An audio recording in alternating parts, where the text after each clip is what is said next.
to call the May 21st meeting 2015 of the City of Las Vegas Arts Commission to order. I would like to ask, are we in compliance? Yes, we are. I would like to ask, do we have a quorum by calling the roll? Chair Grogan, Here. Vice Chair Noah, Here. Commissioner Schneider is excused, Commissioner Shuxick, Here. Commissioner Alvarez, Here. Commissioner Michaels, Commissioner Abelman, Present. Commissioner Tukau, Here. Commissioner Trimble, Here. Commissioner Kirkhope, Here. Commissioner Weinstein, excused, Commissioner Diener. Here. And we do have a quorum. Thank you. I would like to move on to item number 3 on the agenda. Public comments during this portion of the agenda must be limited to matters on the agenda for action. If you wish to be heard, give your name for the record. The amount of discussion as well as the amount of time any single speaker is allowed may be limited. We will have the ability for the public to speak at the end of the meeting also, as everybody who wishes to speak now on any item that's on the existing agenda is not on the agenda that will be speaking. Okay, thank you very much. On the agenda items today, I would like to point out I would like to be changing 2 items on the agenda. I would like to be moving number 13 and number 14 up because they have other commitments. I'd like to move that up under number 6. So if any commissioners don't have a problem with that, I'd like to make that change in the agenda for a time. Okay, moving on. I would just like to see number 4 for possible action to approve final minutes by reference of the Public Art Advisory Committee for the April 18th, the Education Subcommittee meeting of April 16th, the Main Street Ad Hoc Subcommittee of April 20th, and the regular Arts Commission meeting of April 16th. I realize those are a lot of minutes. They should have been sent to you by email or attachment. Has everybody had a chance to go through that? Any commissioner have any changes, modifications, or corrections to those minutes, or to those minutes? Where's Polly? Yeah. Hearing none, I'd like to hear a motion. Can I have a motion to accept all meetings as one, as having just been read? I'll move. It's been moved. Second. Seconded. All in favor of passage on these amendments signify by saying aye. Aye. Thank you very much. Thank you. Also, now I'd like to move on to reports of the Arts Commission Chair regarding monthly summary of current initiatives, cultural events, and opportunities. I'm going to go through a list of items I'm aware of. I think, I'm not sure, no one's sure, but I think there was like a 5 to 7 open house of the artwork that we have on the main floor of the City Hall today. I'm not sure if that's a getting commission or if that's true. I would appreciate that. You know. Yes. 5 Yeah. o'clock. Okay. So any commissioners after this meeting, there'll be an open house 5 to 7 of the new artwork display in the City Hall on the first floor. I'd also like to point out you have before you a brochure on Celebrating Life. The awards ceremony, I hope we can get some commissioners to go, will be Friday, May 22nd at 7:30 p.m. in the Charleston Heights Ballroom and Gallery. So please look through the brochure, and if you have a chance to go, it should be very interesting, entertaining, and rewarding for those participants. These awards are sponsored by the Art Commission, so this is one of our functions, and we hope to get some representation from the Art Commission.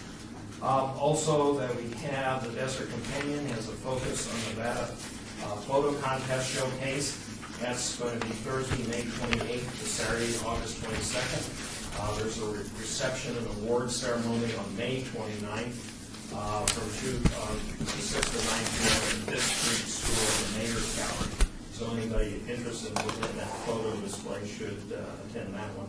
Also, we've been very successful in turnouts for public art workshop, and I think the public should realize we're going to be trying this again.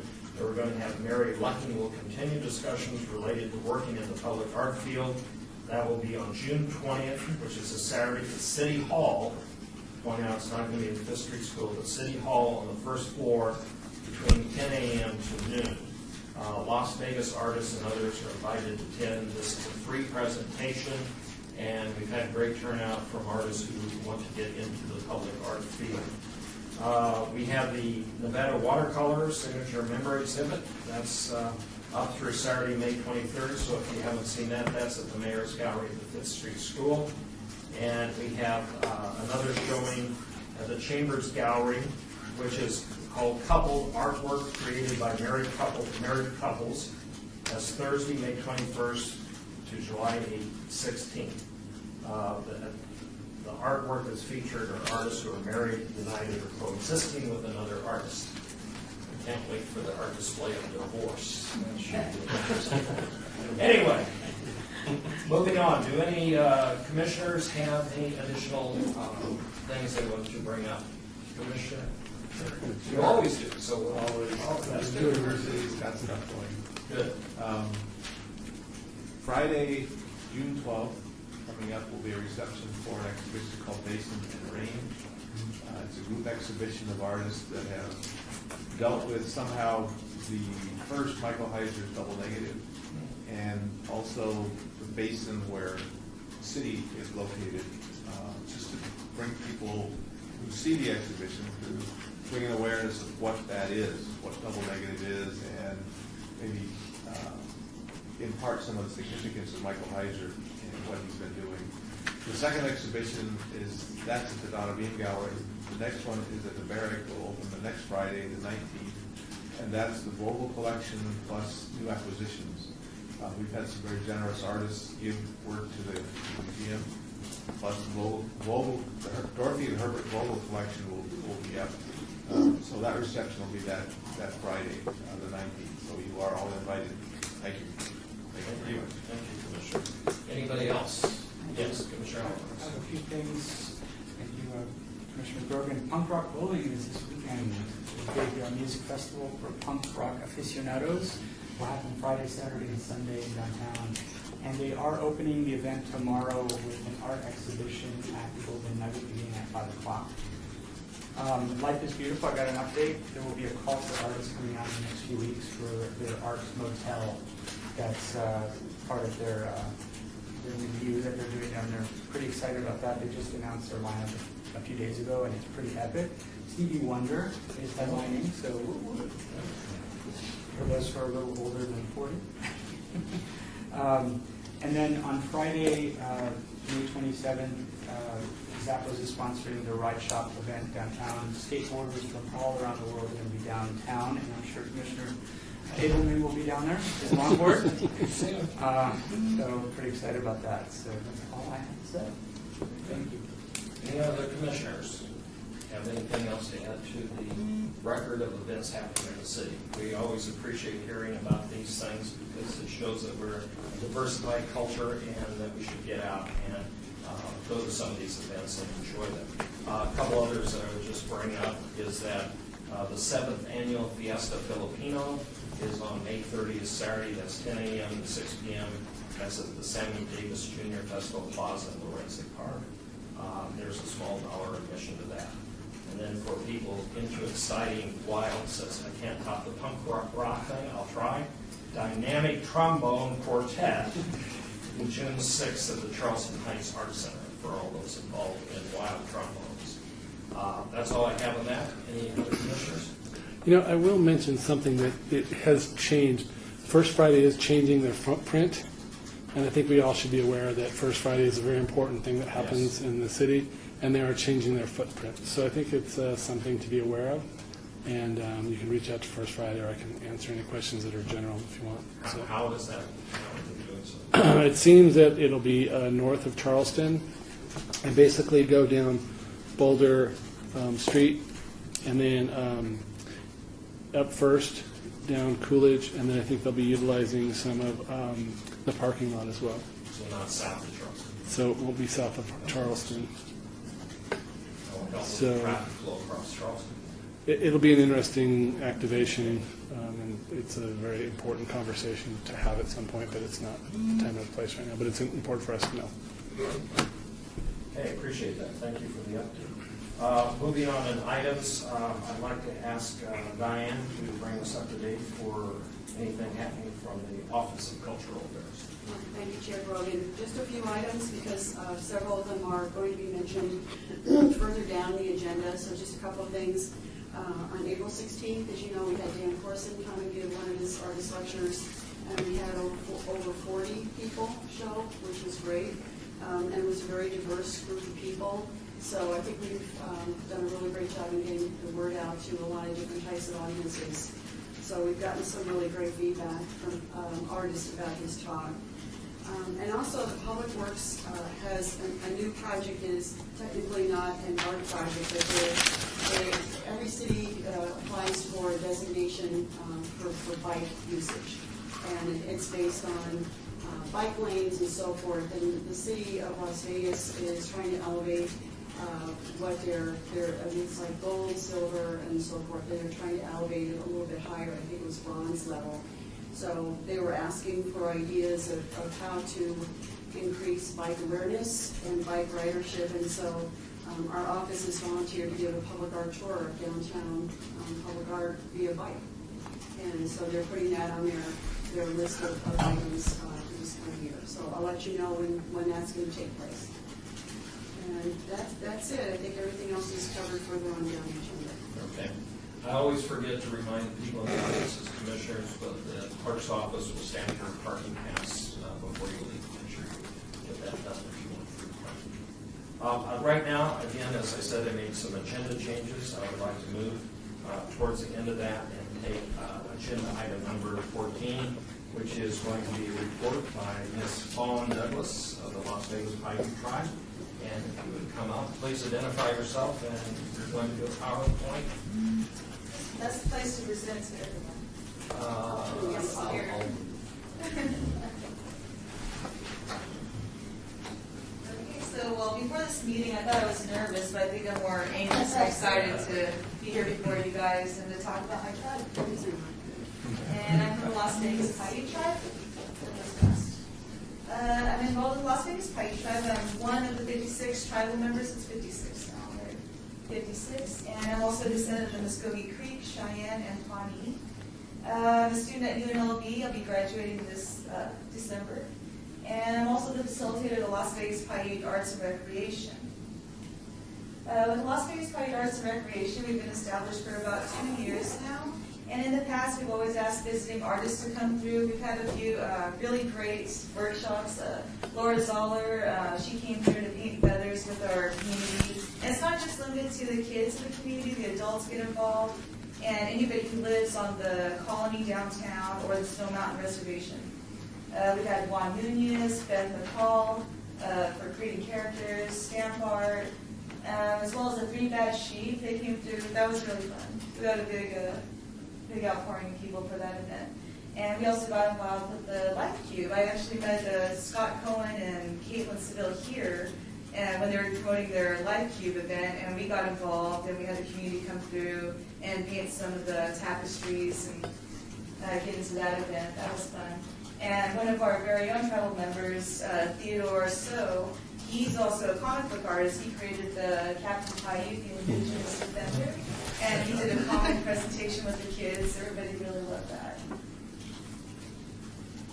This is good. So I guess a little bit about our history. We're our ancestors are the Tiginu, or the desert people, and we can go ahead and read through that. But all around the Colorado River, from Utah, Arizona, Southern California to Southern Nevada. And these are our ancestors here. And our history here in Vegas.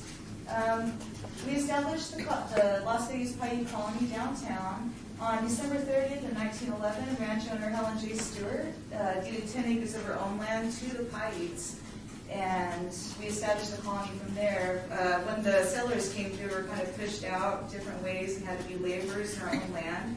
But she was gracious enough to give that land, 10 of her own acres, to us, and from that we've thrived and built around that. And on July 22nd, 1970, our tribe was recognized as a sovereign nation. And in the beginning, 1978, we opened our own smoke shop. It didn't look like this. It's a little trailer with a window. But over time, over the years, it's thrived. We have our own smoke shop and the cigar shop. The cigar shop used to be a gift shop when it first started.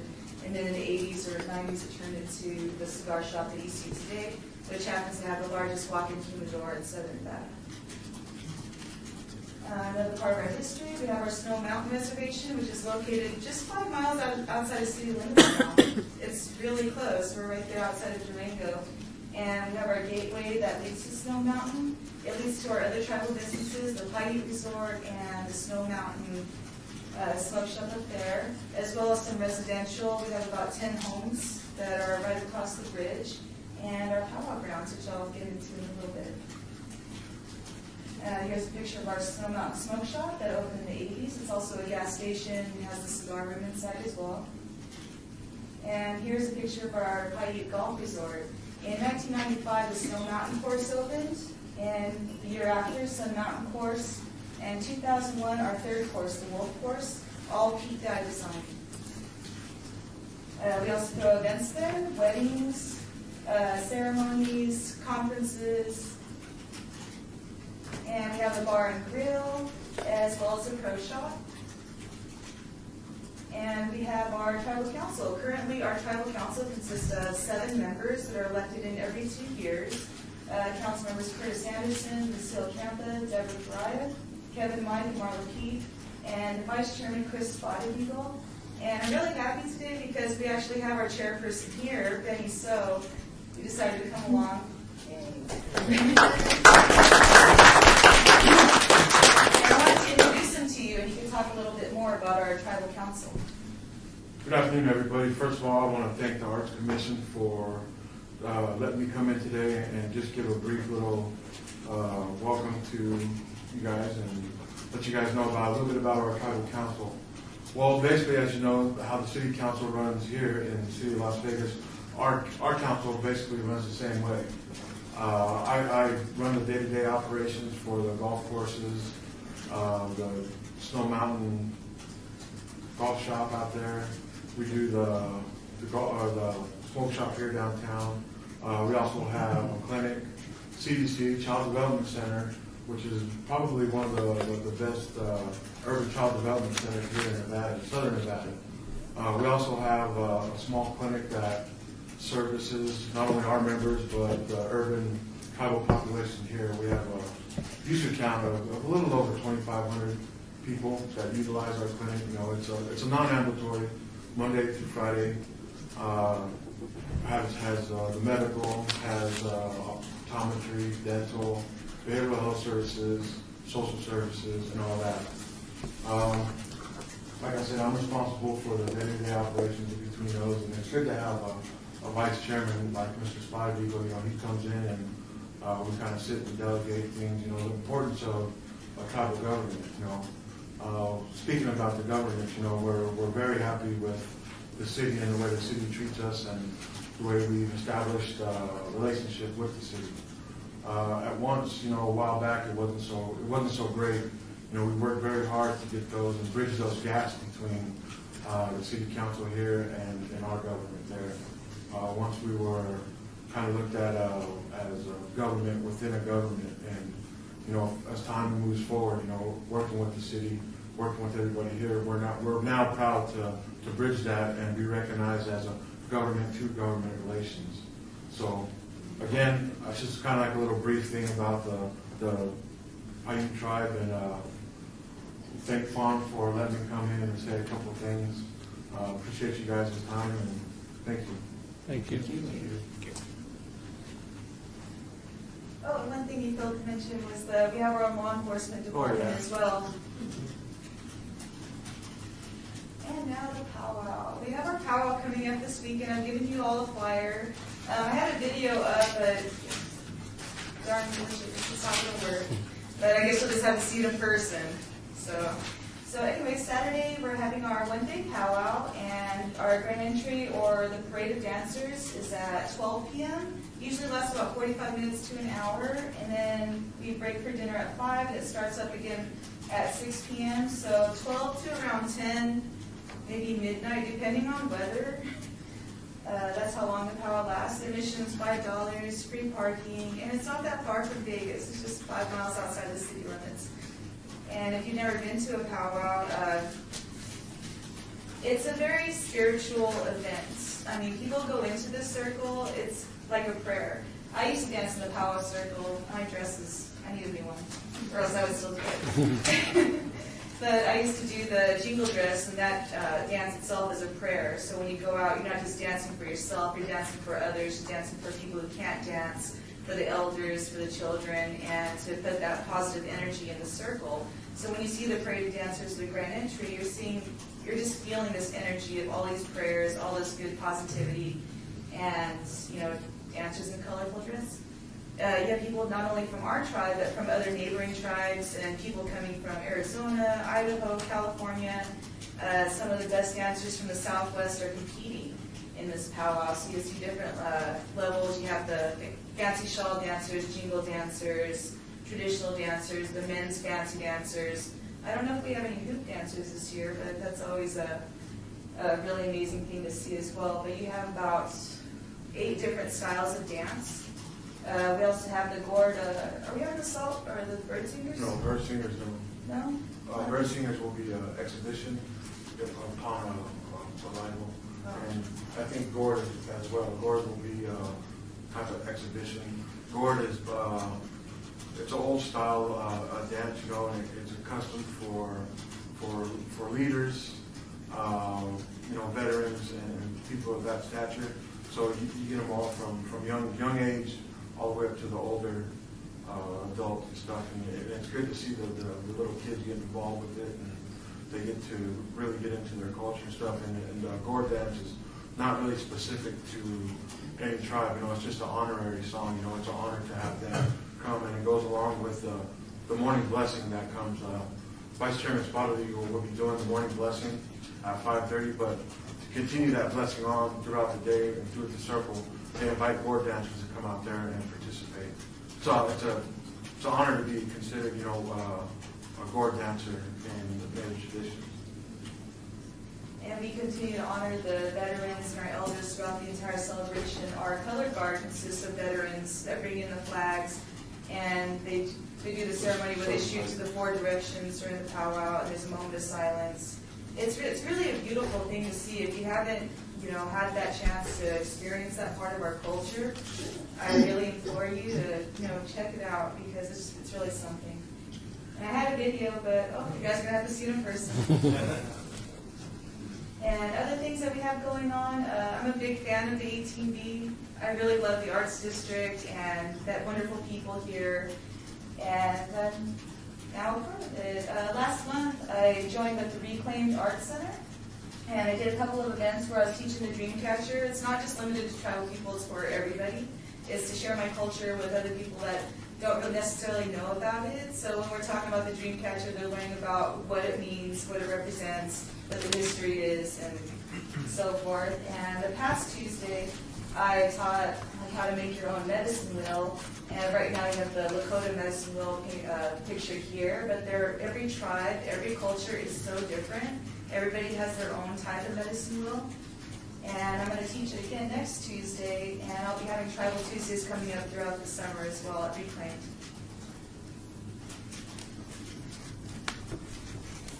Thank you. Did anybody have any questions? Or? Commissioners have any questions?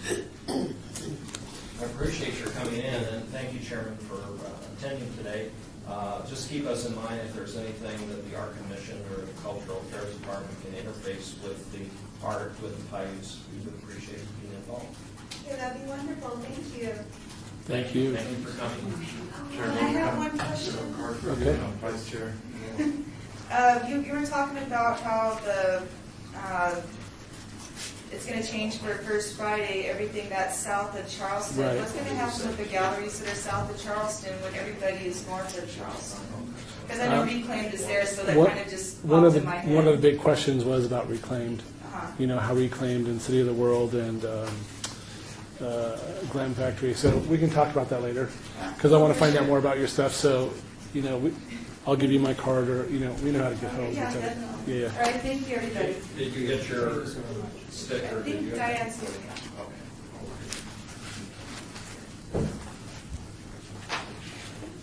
Do you want to hear? Yes, just right around the corner. Yeah. Dale, are you ready also? I'd like to now introduce Dale Sprague, President of Canyon Creative, who will give a presentation. Thanks, Mark. Hi, everyone. Thank you so much for allowing me to present to the Arts Commission.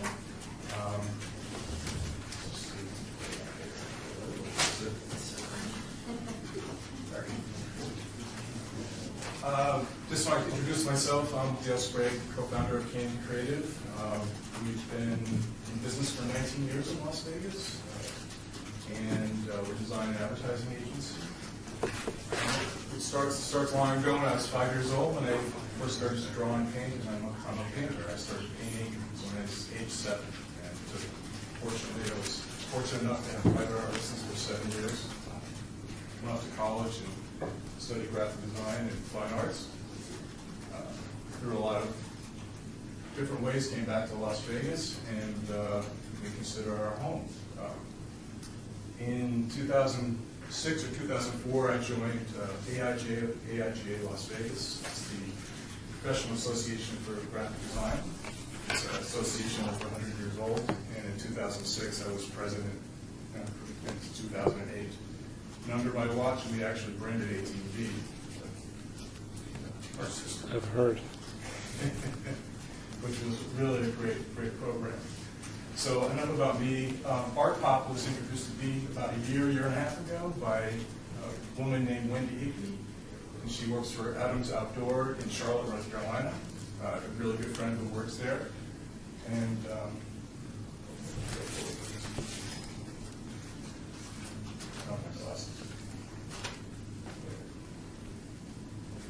great. Art Pop's mission is to promote local artists' work through available billboard space. And Wendy works for Adams Outdoor. And she put together this program. It's actually going to go national. It's in Tampa, Florida. Right now it started in Charlotte about 4 years ago. And it's also in Pennsylvania. And we're going to bring it to Las Vegas in the fall. Our partners, Art Pop, we wanted to keep the brand of Art Pop. It's really a great program. AIA Las Vegas, the Office of Cultural Affairs, AIGA, and our partner Clear Channel Outdoor has agreed to put up the billboards. And our planning is right now, but in the summer we're going to have a jury time where we're going to have all the artists come and apply for a billboard space, and we're going to knock this out in the fall with the first one. So what does it look like? Obviously, it's open to all types of artists. You could have two-dimensional art, glass, sculpture, pottery, anything of the likes. The artist featured, and then the name of the artist, the website where you could look at the artist and all the partners. Glass, three-dimensional art, painting, photography. That's really it. I listed the website on the handout. Like, pass these out for you. You can go to the Art Pop website and look up our whole program. And if you have any questions, I'd be happy to answer them. Is there a launch date specific in the fall, or just Most likely September. We're still working out the details. and do you have any idea of how many billboards you might need in order all over the Arctic area? It's going to be in the valley. We hope to have anywhere from 5 to 12, most likely 5 the first time. It's going to be a yearly event. Okay.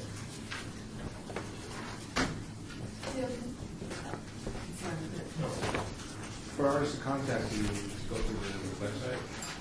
Just email me directly. That's going to be, we're going to establish a website. Okay. It'll be with the Office of Cultural Affairs. That's going to be in the works. So there'll be a submission process. Okay. And how would that work? establish a jury. We have an email list of artists, and they're going to apply, and they meet certain criteria, and then they're judged, and then we'll have a exhibition where the art will be unveiled, who's going to go up. I know that there was, you are possibly looking for some funding. You're not here to ask about funding, but I'm bringing it up.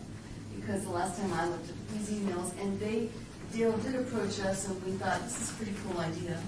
So we want to move forward with it, and we're bringing it here because there's a lot of artists and people who know a lot of artists here. So we would get a lot of participation and people participating, wanting to be a part of this. But I know that there is some cost involved, so. Yes. We hope to gather more partners and sponsors to help fund this. Right. Really working with the outdoor companies, and there might be more than one in Clear Channel, we might have a couple. The idea is to give us their space that's not utilized at the time, and the other thing we have to pay for is vinyl. Right. Right now it costs about $500 a vinyl. For the whole panel, Yes, per billboard. and you're looking for corporate sponsors? Yes. And how long would each one be up?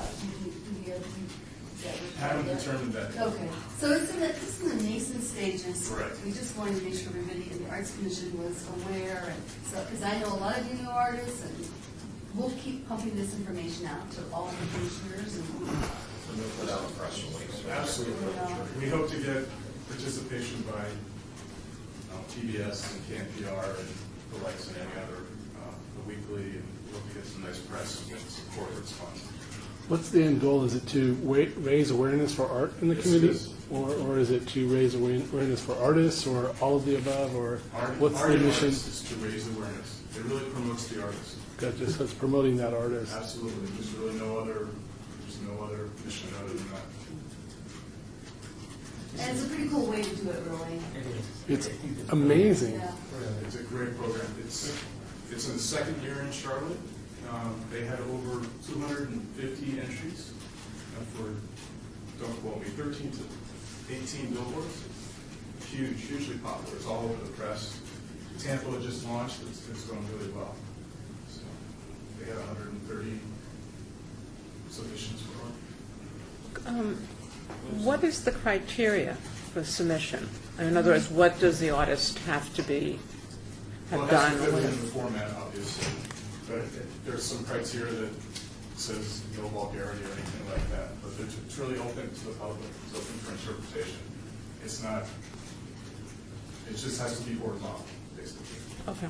So once we get all those details worked out, this will go out to everybody. Absolutely. Right, the criteria, process, and we just wanted to let you all know, this is coming down the pipe, so the Arts Commission can be a part of it. Yeah. It's a great program.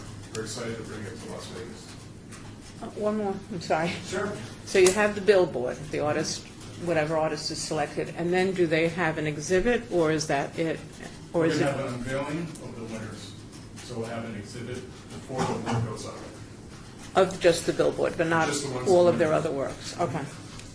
Thank you. Those details are still being worked out. We might Understand. put all the artwork up there and announce the winners, but we're still working that Okay. out.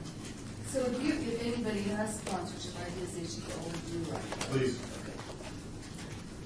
When you say artwork, like a painting or photograph or whatever the artist does, that, I mean, it's the manageable size, and then you take that to an outdoor advertising and make a vinyl out of it? Yes. Okay. There's criteria for the specifications, and the art has to be a certain size and DPI. You don't have the vinyl on display? No. It's up in the air. But I think the artwork would probably be what would be on display at the launch exhibit, yeah. Any other commissioners have any other questions? Appreciate it, thank you. Thank you. Look forward to- Thanks, Dale. Look forward to looking up. Looking different sort of billboards for once. Oh, really? Thank you. I'd like to return to the agenda and the order that we were proceeding in. At this point, I'd like to have a discussion regarding the status of the Main Street signature sculpture. I'd like to call on our subcommittee chairman, Mr. Abelman. Okay, well, I think we had a really productive meeting today regarding the Main Street signature piece. and the process that really needs to be established to make sure that we're really make sure that we have an iconic piece up there. It's a really important piece of art, and I think that as downtown grows and as a community we're more and more looked upon, it's got to be important, our art all around. So the process is what we discussed, and one of the points of the process was that it would still be an RFQ, but at the end of the RFQ, we would have finalists that we would assess, have a public display, and then perhaps vote on. And so I think it's really an important process to move forward so that we have something that we can see at the end and really feel good about it. And I think we looked to what CoLab has done as well as far as displaying it and seeing the community's reaction. And so that's one of the most important parts of our conversation. Is there something that you'd like to add, or Paco or Diane? Did I hit all notes, or did I miss something? Well, we discussed the process of putting out the request for qualifications and having an artist selection panel select finalists. Those three, four would receive an honorarium and create a proposal, and then the proposal would come back to the selection panel. Thank you for the clarification.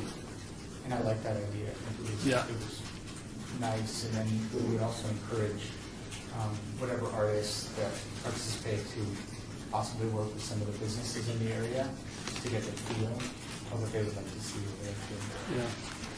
I think the commission should be aware that we're moving forward on this productively. We're not moving fast tracking like we've had in other issues, but we're moving forward so that we will probably be issuing this request for qualifications fairly soon. And the subcommittee went ahead and kind of approved that to go forward. So we're moving towards getting that out to the public shortly. Thank you. Appreciate that.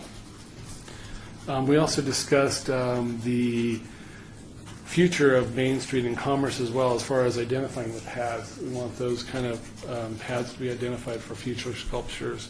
And so I think that's an important part of our conversation today, too, as far as not just looking to the signature piece to be the only thing. So I think that's an important thing to identify as those paths. That's very good. And then Anybody there's- else have any questions of the subcommittee at this time? We have one more thing to talk about, right, on this? Okay, all righty. So what's that? Yeah, there's some really big news, I guess, that there has been more funds that have been allocated by Public Works in the amount of $150,000. So to add to what we have quite a little generous offering by Public Works once again. So they've really stepped up. So I think this will really entice some of our local artists. So And what's our total now? I believe we're at, is it 3? Is that what I have? Close to 3. 295. That's very good. That is good news. So it will entice our local artists and hopefully artist teams. So I think that's a really big news. So yay. So record the A's. Yeah, that's the important part. So, yeah. Okay, moving on, I'd like to go to the other item. The next agenda item is number 8, which runs in tandem with that, is discussion for possible action rescinding the allocation of funds of $45,000 previously approved at the March 19, 2015 Arts Commission meeting for the signature sculpture of Main Street, Ward 3. I guess that dovetails with the fact that we don't need it from the Arts Commission budget, since the Well, yeah, that would, but it's up to the commission if they want to do that. well, we don't want the commission to move the money around somewhere else real quick. No. Nothing's going to quit. Yes. Okay, so my understanding, Diane, is that we're just Well, with removing the this from the addition budget. of $150,000 from Public Works, that brings the total to $295,000. And I think that the $45,000 was added by the Arts Commission at the last meeting, or in March, whenever it was added, to augment what was then only $100,000. And we all felt that that was just not enough to get a signature sculpture. So we had to put it on the agenda as a separate line item. for the commission to discuss if they want to take that 45,000 that is in that project now for the signature sculpture and put that back to the percent park fund to use on another project in the future. So it reduce it from 295 to 250. So if this, by putting the separate line item on the agenda, it gives you all the ability to discuss it and then vote to do either way. So I really think that we do need to look elsewhere to put money. So I don't know why we want to be greedy guts and, you know, kind of keep that 45. So I would really encourage us to put it back into our percent for the arts as a thought, because it shouldn't all go to one thing. Can I just, is Stacy Michaels? Stacy? Stacy? We hear you. When this first came up, I think, if I remember correctly, you were the voice that said you didn't want to deplete the percent fund low. I think that was what you said. So yeah, I was not in favor of transferring the 45 over to begin with, because then that left us with no remaining money for any other project. So this would be your opportunity to argue that point then? So then we would have, if we remove the 45, we'll have 250 remaining for the signature sculpture. Correct. Yes. Is that, in your opinion, an adequate amount of funds to secure a signature sculpture for that location? I would think so, yes. Well, then I would make the motion to remove the 45,000. So that we do have funds remaining for other projects if they arise. I have a question. Okay, a motion's on the floor. Do I hear a second for the motion? I'll second. There's a second, open for discussion on the motion. Okay, the artists that are identified to provide art for the project, they're receiving honorarium. Yes. That comes out of the 250? Yes. So that gets reduced Reduced by, at the most, 4,000. 4,000. Because if there are 4 finalists, the honorarium will be anywhere from $500 to $1,000. So that's the most it would be to pay. Let me play devil's advocate, if you can hear, Stacy. Would we want to leave $4,000 in the signature piece to act as an honorarium to show that we're participating from the art commission side? So that it's just not public works saying, oh, we have the money, therefore we may have more say-so in this process. I'm just throwing that out for discussion. It's my understanding the process wouldn't change regardless of the funding allocation. Is that accurate? Yes. Yes. Except we've added this honorarium kind of as a new feature to be able to give some funding to the finalists, whether it's a group of 3 or 4 individuals or groups, so that they can do a better presentation for their finalists' presentation. Here's a thought, maybe you should, I actually think they should get $1,000, just my opinion. They each get $1,000, there's 4, you can go 4, you have an extra 1,000 for whatever needs to happen. So you put that 40,000 and you keep 5 to do just what you said. That's a good faith component. Stacy, would you accept amendment of 40,000 remaining in the, going back to the arts fund? I guess so. Thank you. I'll take it. I'll take it back as much as I can. So if everyone will agree to the 40, I will amend my motion to be 40. Motion's been amended. The second to accept the amended motion? Second. Second does it. Further discussion on this item? Hearing none, move for a vote. All in favor signify by saying aye. Aye. All opposed? See, I like democracy running this way. Okay, so very Really good. does. Congratulations with the signature piece. That's very great news. Thank you, Stacy, for your motion. Thank you. Any other discussion on this? If not, I'd like to move on to number 9, possible action regarding an update from the PR and marketing subcommittee about the media plan and upcoming activities of that subcommittee. Commissioner Alvarez. Well, I probably requested this item a little prematurely. I've been playing email tag with Diana from PR, so I do not have an update for this meeting. Okay. I apologize. Okay, let us then make a, we don't need a motion, but let us direct that this would go on the next meeting agenda, if that's okay with you, Commissioner? Absolutely. Okay.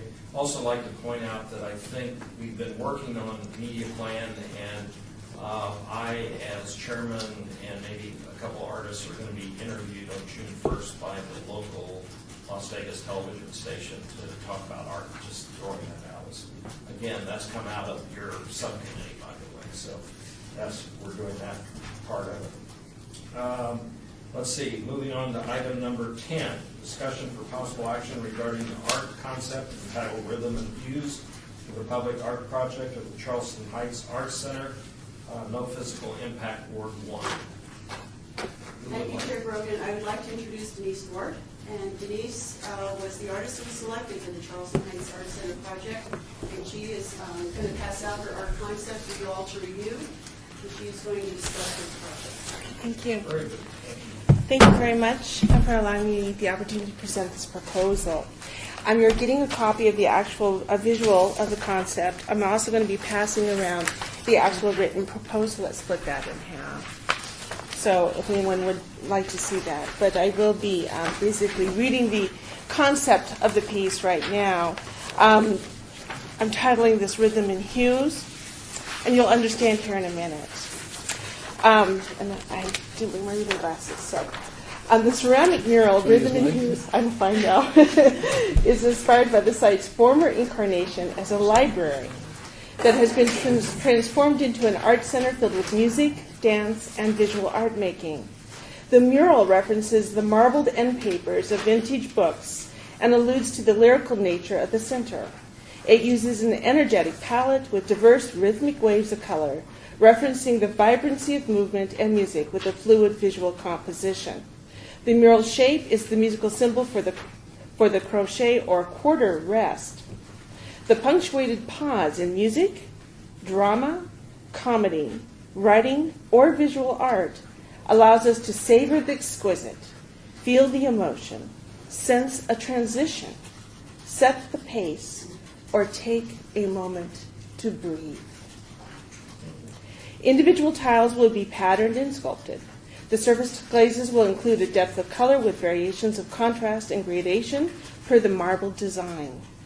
Some glazes will be translucent, enabling the sculptural texture or design to be discernible, while other glazes will be opaque. And this is not exactly what I'm doing, but this is something that I have done in the past, and some of the tiles will be interlocking like this. That's why I brought this. So you can see how it is very fluid. We're not talking about this square tiles that you buy at Lowe's. These are all handmade. They will have varying heights and widths. The main width will be 5/8 inches thick. How much do you want me to go into the actual technical aspects of installation? You could get the dimensions. Oh, sure. I think that would be The dimensions of the piece are 16 feet high and 5 feet wide at the widest point. Do you want me to just talk about where it moved from or why? Initially, we were looking at the canopy area of Charleston Heights Art Center. Unfortunately, that canopy was not constructed to hold any weight whatsoever. And we would have had to be required to build a self-supporting wall to support the art. That came in, that bid came in at over $11,000, which was more than a third of the projects. And so therefore, it just really wasn't feasible. So we moved to where we're looking now. Given that this site wasn't exactly perfect either, this building was not constructed for what we're trying to do here. What you're seeing is that beige color wall is, I like to call it a faux wall. That's not really a construction term, I'm told, but it is basically just a lining, a shell of mesh and your plaster and everything. It could not hold anything. So what we'll have to do is we'll have to do selective demolition of the area and go into behind that is a CMU wall. But unfortunately, the CMU wall is not fully grouted. It's not solid. It will have areas where it is solid, so we're going to hope to tie into that. If not, we will have to use U-joints and inject cement into the CMU block wall And it's a very long story. If you want to know all the details, I can give it to you until you're bored to tears. But so there still, again, was more of an installation cost on this because, again, I'm having to hire a contractor to have all this done. This exceeds my area of expertise. So I was trying to find a way to still create a piece of art that was worthy given the size, given the costs now that are going out for the contractor. And we still don't know if we're going to run into anything between that beige part of the wall of the CMU. We're hoping not to run into plumbing and electrical. So there have been numerous challenges with this project so far. And I'll entertain any questions. Well, we did a bus tour of art around the city, and when we came to a place called the Art Center, it was very bland. Yes. And I think we were very happy when we started the procedure of getting art on this building. So congratulations to you. The design looks very, as you said, bright and alive. So Yeah. very good. Any questions from other commissioners? I like the proposal. I think it's epic.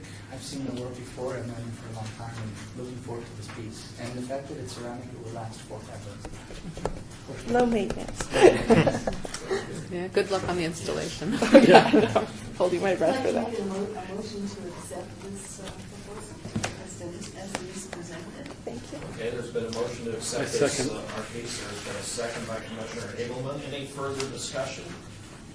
We've gone through the process. We've done the right procedure on this, and we've selected the artist. Hearing no more discussion, I call for a vote. All in favor signify by saying aye. Aye. Any opposed? The ayes carry it. Thank you very much for your presentation, and Thank good you. luck. And I accept the fact I hope you can handle it well. Me too. Good luck.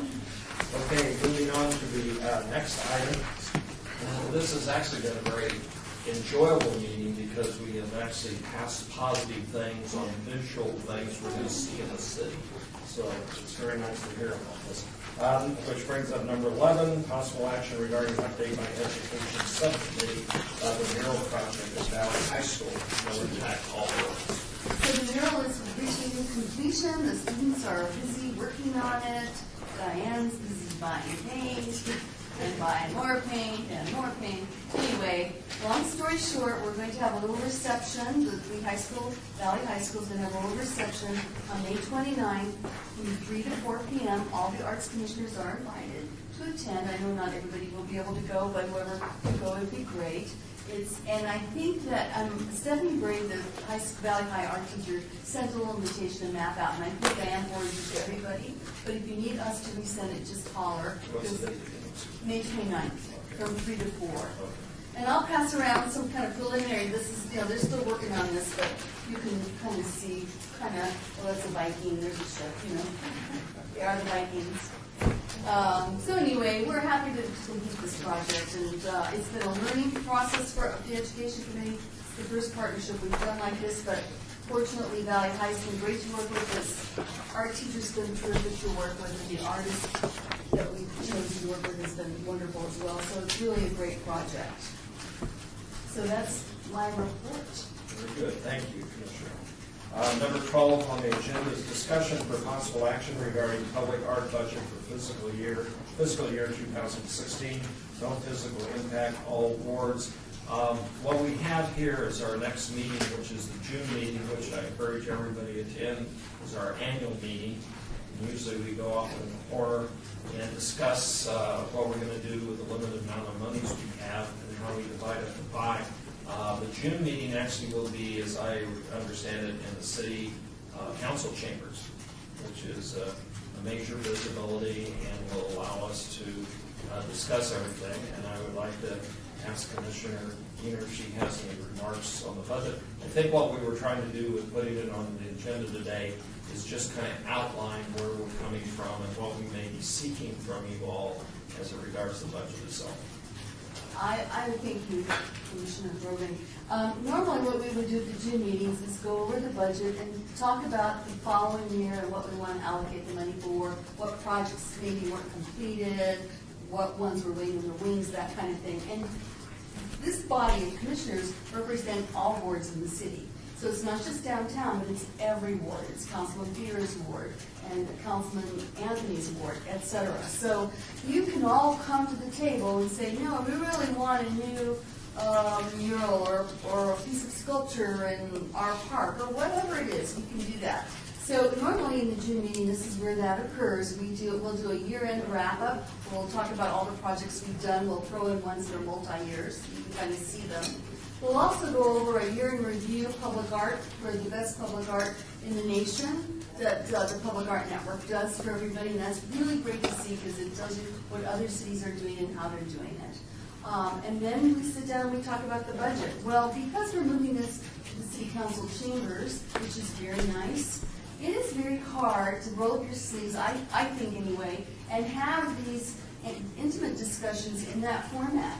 Generally, when you reach that format, you listen to the public and you weigh in. So we thought at this meeting, we would tell you what the budget is. You guys can be thinking about it. We can have a little mini discussion about it. So at the June meeting, everybody's more prepared for, what's coming before us, right? A little heads up on that. So I'm going to turn it over to Diane to talk about this big picture budget pots and what we've got. I've also asked her to present the money that Public Works has proffered for us that we didn't anticipate as well, and that will probably continue on in the next fiscal year, I hope, although we don't know for certain. So there's that. So I'm going to turn it over to Diane, if that's okay. So we can just start talking about it. Thank you. I just have a few comments about what the budgets are that we have to work with, and to have all of you start thinking, people flying 30 miles above, kind of looking down, just to think in terms of, as Commissioner Diener just mentioned, other districts or other wards. Primarily, we've been focusing all of our efforts on the downtown area. So this is just to get you all thinking about what types of projects you'd like to do, where you would like to do the projects. To let you know that right now, Public Works has basically allocated to art on their projects a total of $625,000. That's quite a bit. For next year, or as is now? As is now, the projects that are currently in the works, so to speak. So, and that is by no means probably the end of what they're going to be doing, because we've been very fortunate to have a partnership with Public Works. And I think all of us here are very, very grateful for them thinking in terms of how they can incorporate art on their projects. General fund is, in June you'll be receiving another one of these. This has not been designated as yet because we would like your input, but at the last June meeting, you received one of these and voted on it in terms of all the different categories. One of the funding streams is called general fund. That's money that's allocated at the beginning of the fiscal year and needs to be spent during that fiscal year. If it's not spent, then it basically reverts to the pot and cannot be used by us any longer. So last year we received a total of $49,141, and we are receiving approximately the same amount in general fund monies next year. So it's about $49,000 that will be just general fund money. The other is the percent for art fund. Now, last year we split out a percent for art maintenance fund and a percent for our projects fund. This year it's going to be one fund. Now, what we'd like to do is set aside $60,000 for any types of maintenance or conservation that come up. If we don't know in advance what sculptures are going to be vandalized. So that's why we try to keep a little reserve there just in case. And out of that, we pay the $12,000 gas bill every year for maintenance on the paintbrushes. So it's 60 minus 12. Okay. So the total, because you all have decided to put $40,000 back into the percent for our fund, which rolls over year after year. In other words, if it's not spent during that fiscal year, it will roll over to the next fiscal year. We have a total of, drum roll, $124,500. So that is the total amount in what we call the percent for our fund. So those are the different funding streams that we have. Now I have some good news. Newsflash just came in. We had another $112,000 back. Wow, yay. Right, so we're, I think that's $238,520. This just came in because they just allocated a tranche that will, it's how the percent of the arts is collected. And I just got an email from the Director of Finance to verify that we will get this in those accounts by July 1. So I think that total, if my math is right, is 238,520, Wait, you said 112? 112,000. So I think that's 236,500. Oh, okay, sorry. 236. So it's really 236,520 that we have to work with next year in the percent money. Now, I don't know what's going to get collected the following year. We never know. Could be 50,000, could be none, or could be over 100 again. I'm just saying, we will have that. It carries year to year. The ordinance is written so that it can build up to $1 million before you have to get it rolled out and do something with it, so. And we always try to spend up to zero as best we can sometimes. In the general fund. The general fund. General fund's important because that, as of June 30, will roll over. We won't have, if we have money left over in that account, and I think we have, what, a couple $1,000 left over? So that, as of July 1, will be gone. So it's important to spend that money. And for instance, what I'm going to say at the June meeting is I'd like to, if that's still there, I'm going to put my hat in the ring to give some of that money to ARPA, because I think that would be a great place for it to go. That would be my opinion. I'm going to put my hat in the ring for another $10,000 for the education program again. But that doesn't come out of the percent money, it comes out of the general fund money. I would think that one of the dialogues that we should have is being somewhat, not to use the word conservative, but cautious, that during the course of the year that we don't come to the June meeting and everyone have a wish list and we spend it quickly or allocate it quickly and not have the ability that we're going to show up with hard projects during the course of the year. So we want to be very selective. And one of the things that Diane mentioned is the extreme cost of maintenance. It always seems to come back. So if you have an art project that you want to support at the June meeting that's out in your council district, which is very good, we'd like to see it spread out there, make sure that it's an art project that is maintenance-free or maintenance-limited as best as possible. So we're going to go over all this in June, right? As far as like some of the details for where the paintbrush funds, the amount that we want to keep in reserves, all that will go over in June. Yes, but I would suggest or ask Diane to kind of give us some prep prior to the June meeting so Okay. that we can see it more black and white and understand, and maybe even some direction of what some of those upfront costs might be or maintenance costs might be. We'll know, we're hiring another person in the Patrol Guard program. And that, one of the things that person will do is just dedicate it to maintenance on these projects. So right now, we're trying to catch up and keep up because we don't have enough staff to do it. But once this other person comes on board, then we think that if we can get a year under our belt with this new person, we'll have a better idea of what these maintenance costs are. But they come and go in droves. You know, you can go for years with not much, and then all of a sudden you have a lot. You have vandalism and all kinds of stuff. So we're thinking 60,000. Looking back historically is a fair amount. Might be fine, but there may be a year or two where it isn't fine. So. And I had a question about Public Works. So we've got a pretty generous amount from them this year then, and you're expecting them to do it again. It's like, is there any... Is this something that will flush out in June? Yeah, no, this is what we know now. I mean, we Okay. know, the SIP budget's out. We've got what we've got. Gotcha. And we know what we're partnering with them on and what the projects are. And they're all over downtown. That's why it's so much. It just depends on the following year. If there's more projects like that that require the partnership. Probably will be, but we won't know for sure. Did I answer your question? No, it doesn't. Yeah. So I guess that's what I'm trying to find out is like, how can we plan for something, or is it just a wish list at this point and kind of a, you know what I mean? Yeah, well, a lot of the 600 and whatever it is that Diane said are still underway. Those are multi-year projects. Yeah. So those are going to keep us very busy next year. I mean, like the signature piece, like Clark. There's several projects we'll go in there.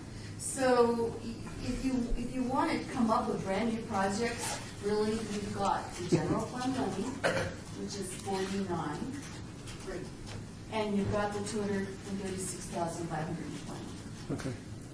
But I would say, you guys can argue with me, and that's when we're all here. I would say we're really busy on this other stuff, let's just finish this other stuff, use Public Works money, and let that $236,000 stay there. Because you never know when you want to augment it to another project. You know, there could be a project that comes up that the Public Works says, oh yeah, let's do this 100,000, and we feel it should be 150. You could go to that pot and add the money to it, not unlike what we're doing with the signature list. Or you can let that money grow, and after a couple of years, you'll have $500,000 in there maybe. So you can really do something. So those are all the options.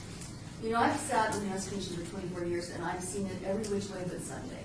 Some days they're here like, well, no, there's $5 left, so we're going to buy crayons. And literally, that was a discussion once. So it just depends on how you want to do it. But I just wanted you guys, because a lot of you are new to this, and it's complicated. It's complicated for us as well. So I just thought the more information you have now at this meeting to take away with you, the more you can think about it. Call Diane. She loves it when you guys call her and email her with questions. I'm available too, so hope that helped. It does, thank you, I appreciate that. Sure. So make sure that you're in attendance at the June meeting. Be prepared. Any further discussion? Any thoughts? I have one thing to bring up, if there's another discussion, and Papa, I know somebody forwarded your blog to me about the notion that the city of Las Vegas should just turn all its money over to the arts, right? So I read that, and how the city of Reno does it right, and how... It wasn't on my blog. Oh, I don't know, because I don't know, I don't follow it. Facebook, okay. So, so I think we should kind of talk about that. Do you want to bring that up, or see if there's any... You want to explore that possibility? Going up to Reno? No. You had said on your Facebook page that I have to look it up. that the I've got it. I posted a lot. I've got it. Yeah, I know you do. I've got it. Maybe instead of spending hundreds of thousands of dollars on controversial public art, the City of Las Vegas Arts Commission should be granting money to help artists and organizations create artistic endeavors. Reno seems to have their stuff together. I see a research trip in my future, blah, blah, blah. Right. So, I don't know, do you want to talk about that? Because, you know, there's a lot of arts commissioners who probably see that and wonder, why can't we do that? Right. I think absolutely. I think there's an opportunity there. I was planning a trip to LA, San Diego, and I am going to Reno to research other opportunities. I really like what LA is doing with their mural conservancy. I was just invited to San Diego yesterday to go see the Chicano mural project that they're working on, or have been working on for years. And then when I ran across Reno, and literally it was 3 o'clock in the morning, I woke up out of a dead sleep, and I went on their site and saw what their arts commission was doing, and I was like, why are we not funding artists more proactively like that? And I think that's something that would be great to do, to actually encourage both, put money in artists' hands to create endeavors for the city more directly. So, some kind of granting I could answer, and I could try to answer that here if this is the place for it. And I think it is kind of, because it seems like we never had a chance to address your Facebook posts, and so now may be a good time to do it. I know, but when they relate to the City Arts Commission, this is really a great place to have the discussion, I think. So, I would just say that and I'm really good friends with Christine Fay, who runs their programs up there. And the City of Reno is constructed and is just set up differently than the City of Las Vegas. The City of Reno has not nearly as many staff as we have, nor do they run the facilities that we run. What they do is they grant money out. That's what they do. They run their cultural programs by granting their funds out. They get it from their tourism board. They get it from many different sources. I don't remember right now. But their job is to grant. They are a granting agency. That's how they run. And many cities operate that way. We've never operated that way. Since inception, it's never been done that way. Not to say that it couldn't be done that way, but there's a lot of things that have to fall into place before that happens. And in terms of public art, like let's just say the $600,000 that Public Works is granting us to work with, they would never take it outside the city and put it directly in the hands of the artists. It's not that they don't want the artists to have the work, they do, but it has to go through a city body.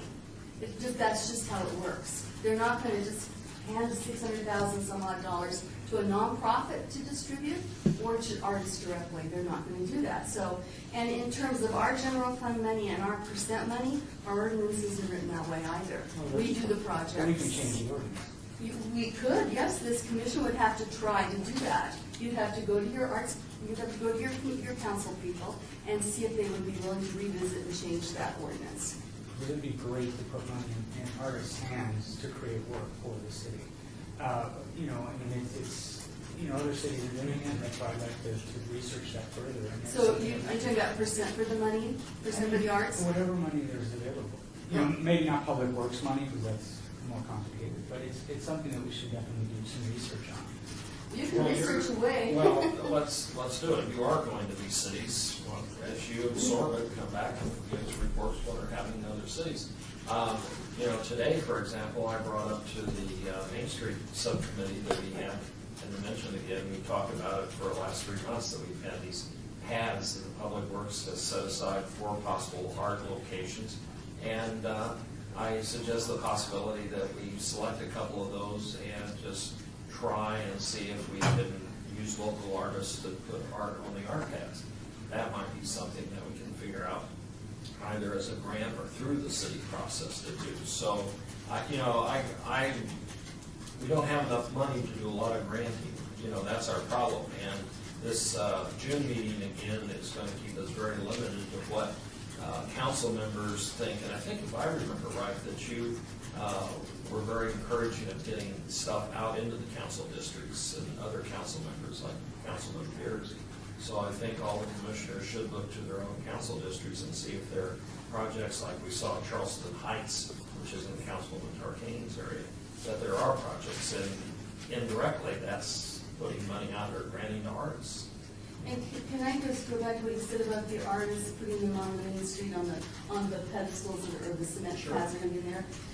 And that's, you know, it's kind of like, and Diane and I talked about that. It's like, let 18B do that. That's fantastic. Let you all go out and find these artists.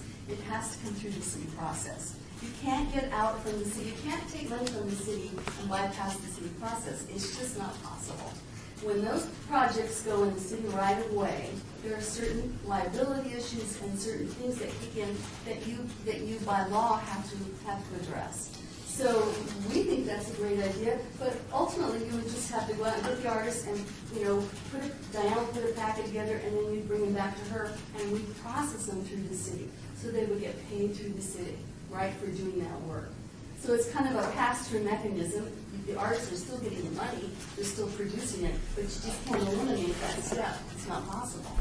So anyway, I just thought this warranted a little bit of a discussion, good discussion. And let's have all the commissioners present ideas that they'd like to see the city to fund with the process that we have right now, at least until we find a better system to do it. And we have a June meeting coming up, and Diane will get out some preliminary numbers and figures. And if you have any questions of how the system works, because I want to make sure that I want to make sure right now that that will be a voting item on the ballot or on the next agenda. So that will be a voting item. So we will vote on the budget. We won't discuss it and then pass it on to another month. We'll probably try and set them at least certain line items into cement so we know what our end projects are. Okay, I'd like to move on.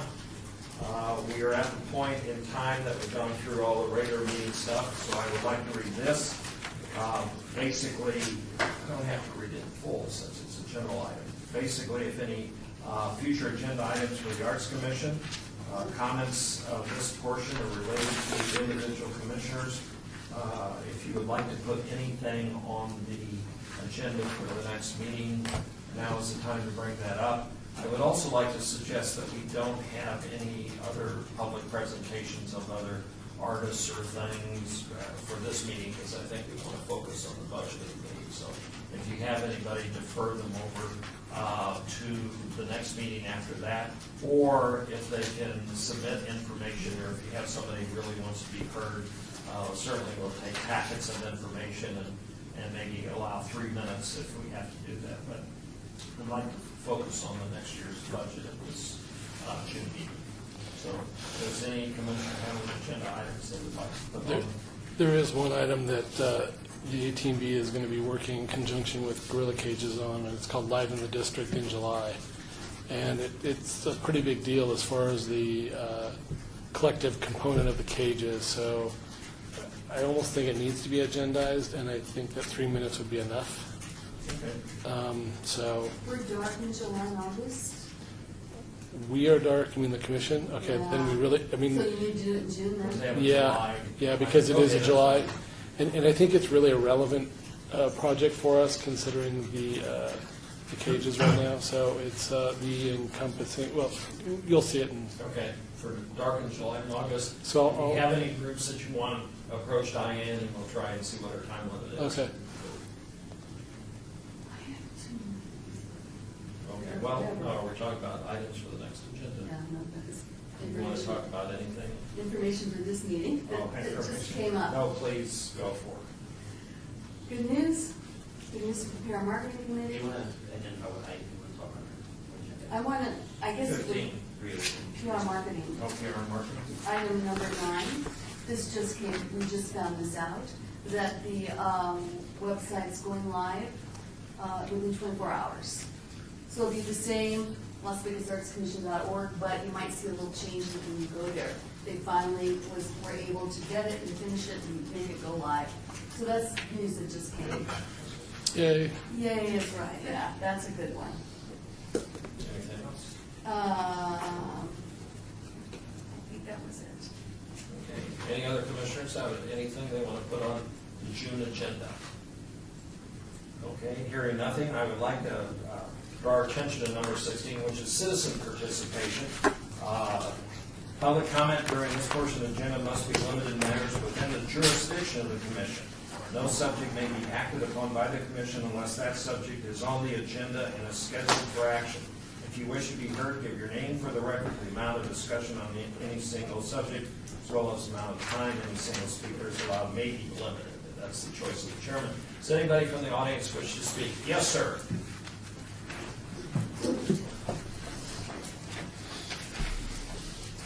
I'll tweet to you here. Okay, all right, good. Ed Fuentes, Paint This Desert, kind of just to say that circumstances have kind of put me in a position where I'll be doing Paint This Desert for a couple more years. Congratulations. Thank you.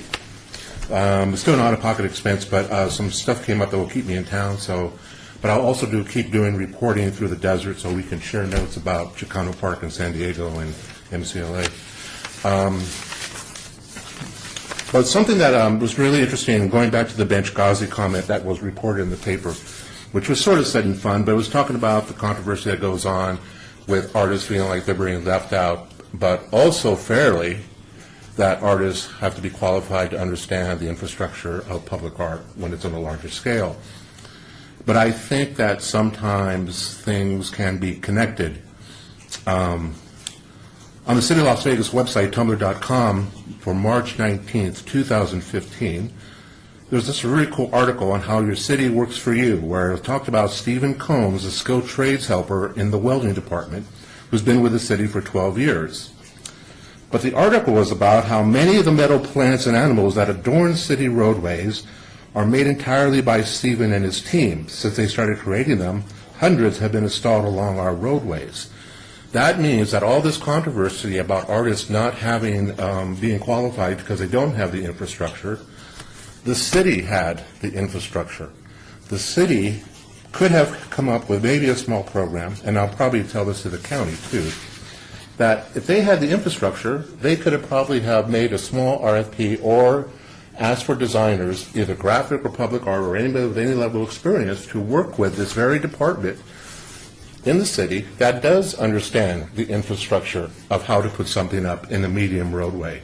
Then it becomes a collaboration, and then you can have the budget split up, and then it's a low-cost public art project that if you have it co-designed or mostly designed by public artists or an artist or a trained artist or somebody who understands public art, they could have worked with the very department to make the work even more site-specific. I think that sometimes you just have all the solutions and all the resources there, and to overreach and maybe try to find somebody from out of town or find somebody that has a larger version of something that has, when all the solutions are there, sometimes you just maybe look on your own media. Sometimes you start looking around, you can connect the dots. I'll put this post up as one of the little things that we could talk about how you can have a smaller program that creates site-specific public artwork. But what it really does here is that it answers that the infrastructure was in place, and I don't think anybody saw it.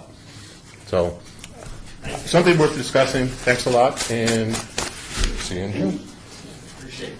Does anybody else from the audience would like to make a discussion or comment at this time? Seeing none, then I would like to move on to 17, which is the call for adjournment. Do I hear a motion for adjournment? So moved. So moved. All in favor signify by saying aye. Aye. Aye. This meeting stands adjourned. Thank you for coming today. Ask you a question. Okay, I don't understand this.